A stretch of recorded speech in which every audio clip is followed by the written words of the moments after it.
RL Location Automobile. Pour toutes vos locations de voitures et utilitaires en Guadeloupe, faites appel à RL Location Automobile. Avec RL Location Automobile, réservez en toute tranquillité, 7 jours sur 7, 24 heures sur 24. RL Location vous propose une large gamme de voitures et d'utilitaires au meilleur prix sur le site internet www.rl-location.com. RL Location, c'est aussi l'assistance et la livraison. Pour tout renseignement, contactez-nous au 05 90 106 687. RL Location Automobile, la location en toute simplicité. Attention, chez RL Location offre exceptionnelle en ce moment pour un véhicule catégorie A, minimum 10 jours, 12 € par jour. Un véhicule catégorie B, minimum 10 jours, 18,90 par jour. Guadeloupe, actualité. N'oubliez pas que l'eau est impropre à la consommation à Gosier, Sainte-Anne, Saint-François et la Désirade, pour présence effectivement de grosses concentrations d'aluminium, et les bains sont interdits en ce moment donc au bain des Amours et aussi à la plage de Rivière-Sens. Et notez qu'un deuxième suspect dans l'affaire des grands frères a été libéré. Faute d'éléments suffisants pour prolonger sa détention, il sera placé sous contrôle judiciaire, mais il est donc toujours mis en examen. Et concernant le suraccident de la Jaille, pas de mandat de dépôt pour le chauffard qui a été placé sous contrôle judiciaire. Pour rappel, l'homme alcoolisé a foncé dans une zone sécurisée, faisant 5 blessés et un mort en la personne de Thierry Brassleur, 46 ans, employé de route de Guadeloupe et père de 2 enfants. Et on enchaîne avec ce coup de gueule d'un agriculteur qui réclame sa prime pour les vaches allaitantes. Pour se faire entendre et faire avancer son dossier qui tarde depuis des mois, il a bloqué la chambre d'agriculture. Le reportage. Eh bien, ce matin, nous avons constaté qu'on a un éleveur en fait qui nous bloque l'accès à la chambre, à l'entrée de la chambre. Par rapport à un conflit qu'il y a avec, paraît-il, un technicien de la chambre. Par rapport à un dossier qui a été monté par celui-ci. Et en fait, aujourd'hui, il y a des soucis sur ce dossier. Et donc, cet éleveur voudrait que la chambre lui rembourse. C'est concernant une prime ADMCA, c'est-à-dire la prime pour les vaches allaitantes.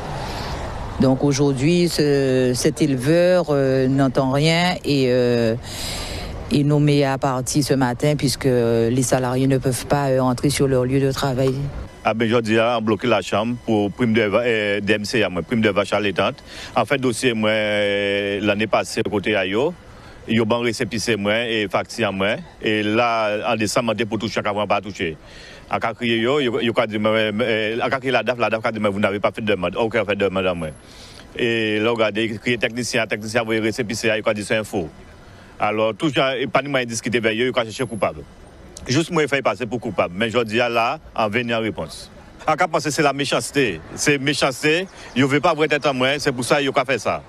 Parce que l'année ça bon c'est moi seulement ma grande récépissé moi tout bité à moi il a dit moi qu'on en faux. Alors moi quand dit ça c'est la méchanceté ça il a fait là et il a réaccusé moi encore.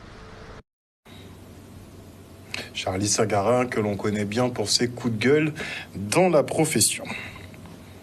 Et aujourd'hui, on célèbre le 64e anniversaire de la Constitution, un texte fondateur de la Ve République, bien trop souvent piétiné. À cette occasion, les élèves du collège Nestor de Kermadec ont assisté à une simulation de procès pénal, une manière pour eux de voir concrètement les acteurs et le fonctionnement de la justice dans le cadre d'une affaire de vol avec violence sur mineurs. Le reportage d'Olivier Félix. Vraiment très important. Aujourd'hui, on a un jour particulier. C'est l'anniversaire de la Constitution. Et partout en France, toutes les juridictions ont organisé des événements comme celui-là, comme celui que vous venez de voir. Ici, c'est des collégiens qui ont participé à un faux procès. Ailleurs, ça va être des séminaires. Et comme je suis en déplacement parmi vous, j'avais vraiment besoin et très envie d'assister à tout ce qui se passait, de voir comment les collégiens s'appropriaient les questions de justice, de voir comment la juridiction se mobilisait avec les collégiens. Et j'ai trouvé ça assez formidable. C'est une occasion unique de voir un vrai faux procès qui concerne un mineur, puisque malheureusement, ces enfants peuvent être également soumis aux faits que vous venez de voir, c'est-à-dire du vol avec violence en sortie de collège ou de lycée. Malheureusement, ce sont des phénomènes assez récurrents chez les jeunes gens. Et donc aujourd'hui, c'est vraiment à l'occasion de cette journée nationale, de leur montrer jusqu'où on peut aller quand on commet un délit. Et puis comment fonctionne la justice, puisque ça s'accompagne avec l'équipe pédagogique du collège, aussi d'un travail autour de qu'est-ce que la justice, qu'est-ce qu'un juge, qu'est-ce qu'un procureur, un avocat. Et donc là, ils ont pu voir vraiment qui faisait quoi dans un procès, puisque on a pris vraiment des acteurs, mais en tous les cas des vrais magistrats, des vrais avocats, un vrai greffier qui était là aussi. Et là maintenant, les enfants sont en train de voter pendant que le tribunal délibère, sont en train de voter non seulement sur la culpabilité, puisqu'on a mis on a demandé au l'acteur mineur de ne pas reconnaître les faits pour que ça entraîne une réflexion, et puis sur la peine qu'il juge utile à mettre. C'est un très beau procès auquel j'ai assisté, où tous les collégiens étaient très mobilisés. C'était très bien fait avec tous les intervenants, et ils sont en train de voter actuellement, donc on va voir quelle est d'abord s'ils vont le déclarer coupable et voir la sanction ensuite qu'ils vont prononcer. Ça me permet de découvrir le rôle d'un assesseur parmi les juges, la procureure, les avocats, mais aussi de savoir qu'est-ce que c'est de faire partie du membre de la justice. Il y a vraiment eu une adhésion de la part des personnes que vous avez pu voir ici, qui ont préparé le dossier, qui ne sont pas arrivés comme ça, mais qui ont vraiment mis beaucoup de cœur à faire passer un message. Et puis aussi dans l'idée que ce tribunal, espérons que ça va durer, va s'inscrire maintenant dans sa cité, s'ouvre aussi, et c'est vraiment le tribunal de tous. C'est aussi cette idée-là qu'on a voulu montrer. Et on se rend au jardin botanique à Deshaies pour le forum des métiers de la mer. En prévision de la route du Rhum qui partira le 6 novembre prochain, les organismes de formation mettent en avant les métiers et filières maritimes. Le reportage de Charlie Dagonia. Ce forum, c'est de donner une information sur les métiers de la mer, puisqu'en 2022, c'est l'année de la route du Rhum. Donc nous, on est déjà inscrits dans cette thématique-là. Et puis, jardin botanique, on est dans l'économie verte, mais on aime la mer. On est toujours sur la mer quand il y a le Traditour, quand il y a le championnat de voile traditionnel. On va traditionnellement chercher des gens, des plaisanciers au port de Deshaies, parce qu'on est un des sites qui permet aux gens de descendre de leur bateau pour connaître un peu la Guadeloupe. Donc on est entre l'économie bleue et l'économie verte, nous. Donc on aime bien ça. La région est présente, accompagne ce forum et tous les forums de ce type-là. La volonté régionale, on le sait, c'est celle de promouvoir la croissance bleue, de se servir de cet atout phénoménal de notre territoire, cet immense territoire maritime, cette zone économique exclusive, et de faire en sorte qu'on puisse en profiter pour un développement économique durable, et surtout un développement économique qui se traduise en emplois locaux et en emplois durables. Et donc évidemment, c'est assez naturel de venir dans ce genre d'espace où il s'agit de promouvoir les métiers et les filières du maritime pour que nos jeunes puissent s'y destiner, s'y former, y faire carrière et ce faisant contribuer à cette croissance bleue durable de l'archipel Guadeloupe. À partir de la classe de 3e, donc les élèves peuvent venir au lycée de Blanchette. Alors s'ils s'inscrivent pour le CAP maritime, ils pourront par la suite être matelots sur n'importe quel navire, matelots ou mécaniciens 250 kW. Donc 250 kW, ça veut dire qu'ils sont limités en puissance machine sur les navires sur lesquels ils peuvent embarquer. Mais en tant que matelots, ils peuvent être matelots sur tous les types de navires. Ou alors ils peuvent s'inscrire aussi en bac professionnel. Et le bac professionnel, c'est en 3 ans. Ils auront la seconde, la première et la terminale. Et à l'issue de la terminale, quand ils ont le bac professionnel, ils peuvent avoir le capitaine 200 et le capitaine 500. Le réseau Jeunesse Outre-mer, lui, présente le passeport réussite, une sorte de clé pour la création d'entreprises. Pendant une semaine, les futurs entrepreneurs bénéficient d'un accompagnement personnalisé pour mener à bien leurs projets. Regardez. Jeunesse Outre-mer, c'est un réseau professionnel. C'est le premier réseau professionnel qui a été mis en place en 2013 en France. Et depuis 2019, nous sommes sur la Guadeloupe, Martinique, Guyane et également Saint-Martin. Et nous sommes là pour favoriser l'insertion sociale, professionnelle et également la création d'entreprises. Le dispositif qu'on met en place, donc le lancement Passeport Réussite, c'est pour les jeunes de 18 ans à 30 ans et c'est pour favoriser la création d'entreprises. Au total, on doit recevoir 200 bénéficiaires pour ce dispositif. Chaque semaine, on reçoit 20 bénéficiaires qui vont tous suivre une semaine de programme intensif. Il y aura une partie, ça sera de l'idée au projet que j'anime, où ils vont voir les prémices pour définir son idée, son concept, sa cible, travailler leur stratégie commerciale et marketing, les premières prévisions financières. Ils vont avoir une autre partie avec, ça va être moi tout de suite maintenant, où ils vont travailler leur posture entrepreneuriale avec Yannick Jotam. Ils vont également voir c'est quoi les filières d'avenir aujourd'hui en Guadeloupe. Quels sont les secteurs d'activité sur lesquels on peut développer son activité, sur lesquels il y aura de la rentabilité, il y aura du travail. Ils vont également avoir une session avec Gilles Casimir sur du coaching en groupe et individuel. Et ils vont finir la semaine avec les essentiels juridiques avec Caroline Khalil, donc pour savoir c'est quoi la forme juridique la plus adaptée à son activité, quoi choisir en fonction de sa situation personnelle, si on est salarié, pas salarié, etc. Parce qu'il y a plusieurs spécificités quand on est créateur d'entreprise et en fonction, il faut choisir la bonne forme juridique. Le plan Action Jeunesse est un ensemble de dispositifs qui soutient l'insertion des jeunes de 16 à 35 ans dans leur projet de vie, que ce soit la création d'activités, l'emploi, la formation, etc. Aujourd'hui, le PAGE, le plan Action Jeunesse, soutient toutes les initiatives jeunesse, celles qui peuvent apporter une plus-value, celles qui finalement valorisent un petit peu les jeunesses et les ressources que nous avons sur notre territoire. Et donc c'est important qu'on puisse effectivement participer. Ils prennent contact avec nous sur le site internet jeunesseoutremer.org et il a toutes les informations nécessaires. Nous sommes très réactifs, donc ils n'hésitent pas. Et on se rend sur la municipalité sainte-anaise qui accueille 8 jeunes en contrat de service civique. Nous remercions l'État et la région de leur participation à ce recrutement.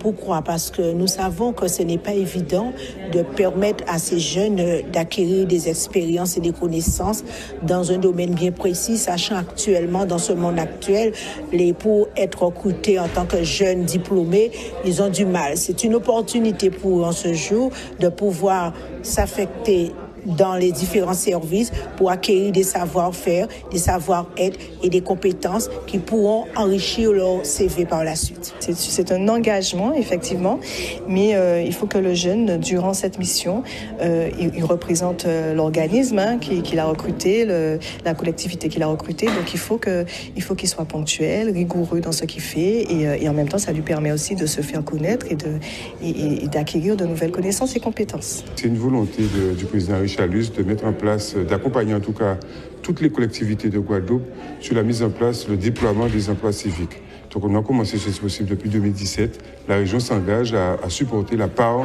que les villes auraient dû mettre sur ce contrat. Nous avons effectivement reçu énormément de CV.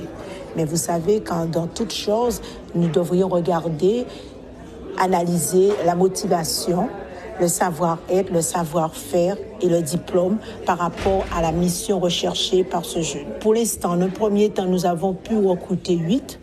D'ici 2 mois, nous allons pouvoir recruter 12 parce que nous avons d'autres services, notamment la vie scolaire, les animateurs, et nous sommes en train de travailler dessus. La région permet à la municipalité, justement, de favoriser l'intégration de ces jeunes au sein de leurs équipes. La région va aider toutes les communes de la ville de Guadeloupe pour pouvoir justement supporter cette dépense. Aujourd'hui, elle est un peu plus de 111 €. La région met la part ville pour l'État met la part ville de 111 €. La région qui s'est engagée à supporter pour les villes cette part. Donc c'est normal que la région soit avec ces jeunes, c'est normal que la région soit avec ces municipalités qui veulent justement mettre du dynamisme sur leur territoire. Pour pouvoir être éligible, il faut déjà nous faire parvenir les missions que les jeunes doivent effectuer, un calendrier d'accueil et surtout, il faut que nous, à notre niveau, nous fassions un tri dans les missions parce que le jeune ne peut pas remplacer un salarié. Le jeune est là pour, on va dire, pour apporter quelque chose, de nouvelles idées, être force de proposition, mais il ne peut pas non plus remplacer un salarié. Donc il faut que la collectivité nous envoie un courrier avec les missions et il faut que les missions rentrent dans les missions du service civique. Il faut que le jeune soit âgé de 16 à 25 ans. Enfin, effectivement, il y a certains critères, mais nous sommes là pour accompagner les collectivités, les associations dans leur démarche. Et maintenant, je reçois deux mangaka, à savoir Dwayne Uno et Mike Dambi, les créateurs du manga The Last Kamit. Ils sont en compagnie de David Bias, producteur effectivement de ce manga. Bonsoir messieurs. Bonsoir Harold. Alors la dernière fois qu'on s'était vu effectivement c'était il y a un peu plus d'un an, donc en janvier 2021. Vous nous aviez annoncé que le tome 2 de The Last Kamit allait sortir dans le courant de l'année 2021-2022. Vous avez tenu parole. Voilà. Comment ça a été possible ? Comment on a bouclé ? Du travail, du manque de sommeil, et voilà. Beaucoup de manque de sommeil pour livrer. Voilà, le tome 2 c'est sorti le 16 septembre 2022. Ouais. Et depuis, malheureusement là on n'a pas pu en apporter avec nous là ce soir, mais dès demain, puisque la Caribule commence demain, on aura des exemplaires avec nous. Et, voilà. Justement, Caribule, vous serez les parrains de cette 11e édition du Festival Caribule, donc qui met en avant la bande dessinée qui est supplantée carrément par l'univers manga. Ouais. On peut dire ça ou pas ? Actuellement, oui, puisque la France est troisième consommatrice de manga dans le monde, après le Japon, puis les États-Unis. Voilà, c'est la France et exact. On est de gros consommateurs, donc ça fonctionne très bien. Les enfants adorent, mais pas que les enfants. Ouais, les adultes aussi, hein. Les anciens enfants aussi, voilà. Les anciens enfants. Voilà. Vous avez fait la Japan Expo ? Oui, on l'a fait. C'était notre première. C'était waouh. C'était waouh. Après, je sais pas, David, côté. Oui, on l'a fait, la Japan Expo c'était incroyable, hein. Il y avait des belles rencontres, c'était vraiment un moment, on va dire, important dans le développement. La Japan Expo, comme tu l'as dit, Dwayne. Et oui, avec... Il faut se placer, il faut pouvoir se placer. Il faut être visible, et avec l'ambition, bien sûr, d'accélérer l'année prochaine, être encore plus visible, encore plus performant.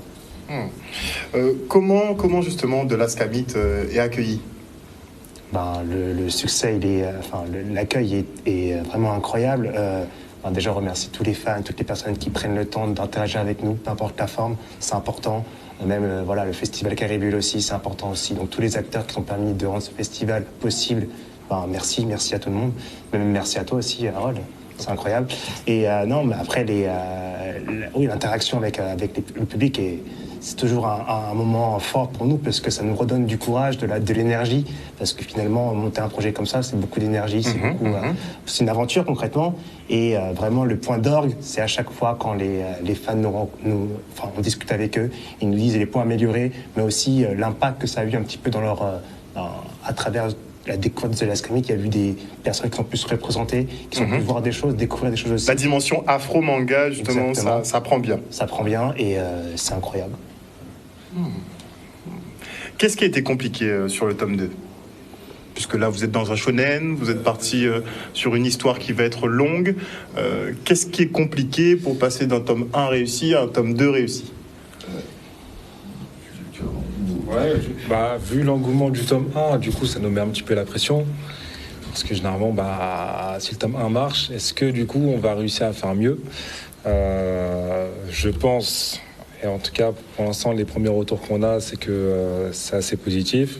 En sachant qu'on a rajouté de 50 à 60 pages de plus sur le tome 2. Donc on raconte beaucoup plus de choses. On nous a dit c'est trop court déjà sur le tome 1. On en redemandait déjà. Voilà, ils nous ont dit on a encore faim. Et, et du coup on a rajouté 50 à 60 pages de plus. Et également on a écouté les retours de tous les lecteurs. C'est-à-dire qu'on a pu corriger les défauts qu'avait le premier tome sur le tome 2, mettre un peu plus d'histoire sur le tome 2, mettre un peu plus de scènes d'humour, de combat, de découverte, de décors. Donc voilà, c'est une bonne chose. Et puis, par rapport au tome 1 qui est sorti en plein Covid, là, du coup, tome 2, pas de Covid, mais sans confinement. Donc là, on peut faire les salons, ça change tout. Ça change vraiment la donne. Et puis, du coup, c'est comme ça qu'on est sur tous les salons chaque week-end, un peu partout, chaque week-end. Tous les salons possibles et imaginables. Vous êtes invité, on sait qui vous êtes, ou bien vous devez vous imposer ? Ça dépend des salons. Mais en tout cas, nous, on fait vraiment tous les salons possibles. Par rapport à l'effectif, on essaie de faire le plus de salons possible. Et Et voilà. Hein. Alors, quand vous faites ces salons-là, vous nous avez dit effectivement que vous avez des remontées. Donc déjà, vous n'êtes pas un format conventionnel. Vous n'êtes pas un format de manga conventionnel. On va dire que est-ce que les puristes rechignent un petit peu, ou bien est-ce qu'ils se laissent convertir gentiment à cette évolution, on va dire, dans le manga? C'est un format original, donc ça sort un petit peu de ce qu'on connaît. Alors pour les téléspectateurs, techniquement, ça devrait être qu'en noir et blanc. Pour être vraiment un manga, ça devrait être qu'en noir et blanc. Et celui de droite à gauche. Et celui, effectivement, de droite à gauche, vous avez choisi donc le format couleur. C'est ça, format couleur, format A5 également. Donc on est beaucoup plus, on est un peu plus grand qu'un manga classique. Et puis voilà, on a fait le pris parti de partir sur quelque chose d'un peu plus original, avec un thème original, des décors originaux, une histoire originale, et puis pour l'instant, ça va. Qu'est-ce que tu en penses, David? Justement, moi je pense que quand on est puriste aussi, le but d'un puriste, quand on n'est pas de manga, on veut découvrir de nouvelles choses. Et avec The Last Comic, c'est l'occasion de découvrir de nouvelles choses aussi, une nouvelle façon de découvrir les shonen, de découvrir les mangas. Et je pense que même les puristes, justement, ils apprécient la démarche et ils sont prêts à faire le pas avec nous dans cette aventure.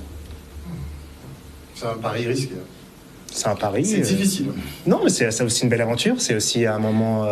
franchement, je pense que le tome 1, le tome 2, c'est une aventure incroyable et c'est que le début. Donc, ouais, c'est un pari risqué, mais c'est un pari qui paye. Vous visez combien de tomes? Dans un premier temps, après l'infini, oui. Ouais. Dans un premier temps.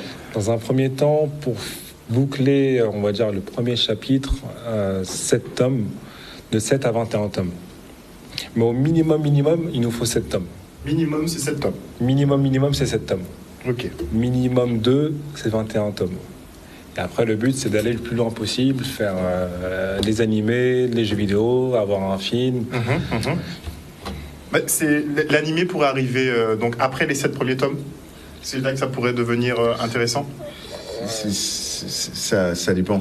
Ça pourrait arriver, je sais pas, le mois prochain ou courant 2023.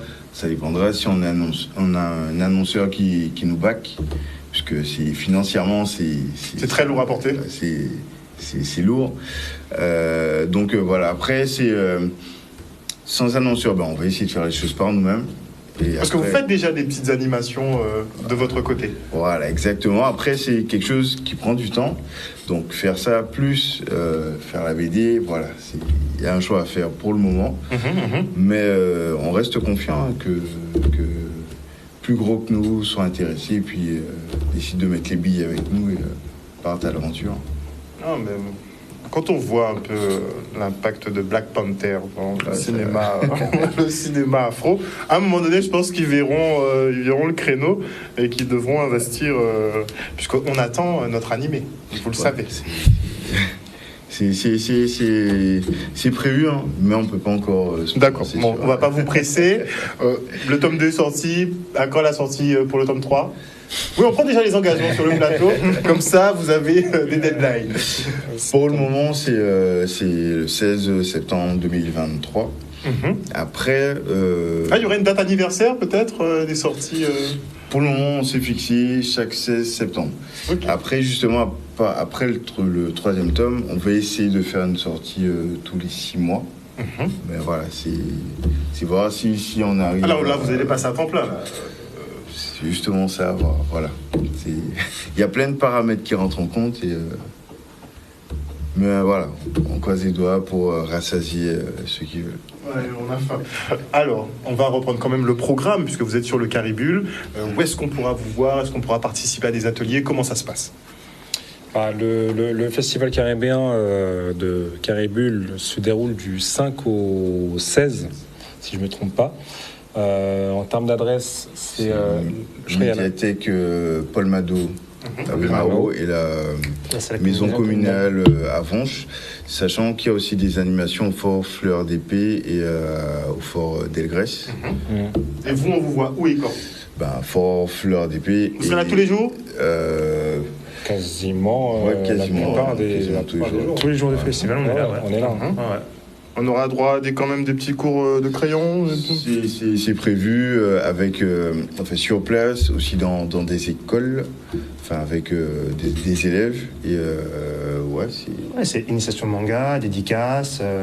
Voilà. Il y aura peut-être des talks aussi. Ouais. Tout ce qui. Tout.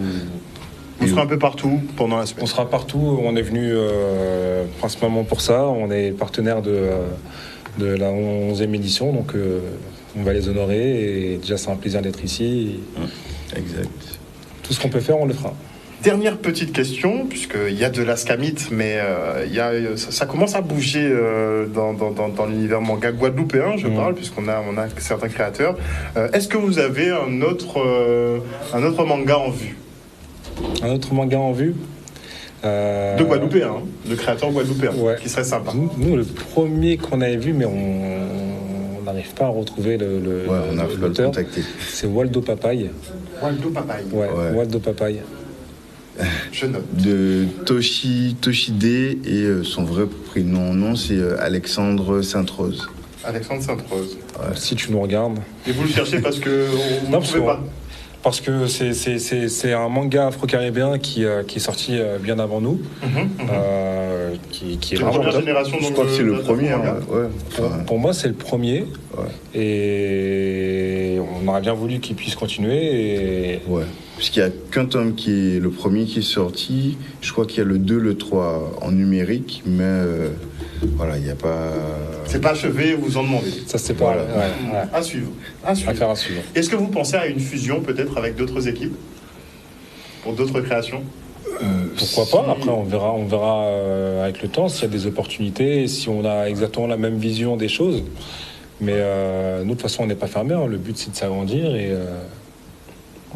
Créer un multivers comme Marvel. Un multivers. Clairement. De toute façon, c'est ce qu'on fait déjà. C'est qu'on est aussi une maison d'édition. Donc, on essaie de trouver d'autres talents qui n'ont pas eu forcément la même visibilité que nous. Et ce que les gens ont pu faire pour nous, on va essayer de le faire pour les autres. Et si du coup on arrive à créer plusieurs héros et héroïnes dans le même univers, ça permet de créer un multivers. Et ça serait top. C'est tout ce qu'on nous souhaite, clairement. Merci en tout cas, messieurs, d'être venus sur ce plateau. On invite effectivement tous les téléspectateurs à se joindre aux activités liées justement à cette 11e édition de Caribou. Les parrains sont donc les deux mangaka créateurs du manga de l'Ascamit. Vous pourrez bénéficier de leurs conseils si vous débutez dans le dessin. En tout cas, n'hésitez pas à leur rendre visite. Merci encore. Et on part pour la marche des seigneurs de la ville de Bémao, en top départ pour lancer les manifestations de la Semaine Bleue. Ce serait bien que vous passiez au niveau des aînés d'ailleurs pour leur expliquer c'est quoi le manga, histoire de les mettre un petit peu à jour. Le reportage. La vie ne s'arrête pas à 60 ans ou la vie ne s'arrête pas parce que nous sommes plus âgés. Et dans cet esprit-là, il y a ce qu'on appelle la Semaine Bleue, que nous vivons aujourd'hui, pour mettre en valeur un petit peu nos aînés. Et vous savez un peu l'importance des aînés dans notre société. Alors, beaucoup d'activités, effectivement. Aujourd'hui, on commence par une marche. Nous aurons également des stands de prévention, des formations, des dépistages du diabète, des maladies qui sont connues chez nous. On a également prévu des sorties cinéma, des sorties à la piscine, etc. pour nos aînés. Vous voyez un petit peu leur vigueur derrière moi. Il y a également des ateliers culinaires. Il y a toute une somme d'activités cette semaine qui vont nous permettre d'honorer nos aînés. Si on cherche vraiment la vigueur, le dynamisme, il faut vraiment regarder dans le sens de nos aînés. Ils ont beaucoup de choses à nous apporter. Ils n'hésitent pas à le faire quand ils sont mis à l'honneur. Il faut penser à tout le monde. Il y en a qui ne sont pas véhiculés. Et dans le cadre de la marche, en cas de défaillance ou de fatigue de certains de nos aînés, il y a un minibus qui va récupérer les aînés qui ne pourront pas aller jusqu'au bout. Donc tout le monde est invité à participer. Il n'y a pas d'exclus dans ce cadre de la Semaine Bleue. Outremernews.fr, le site de l'actualité Outre-mer, 24 heures sur 24 et 7 jours sur 7. Retrouvez la chaîne Outremer News sur YouTube.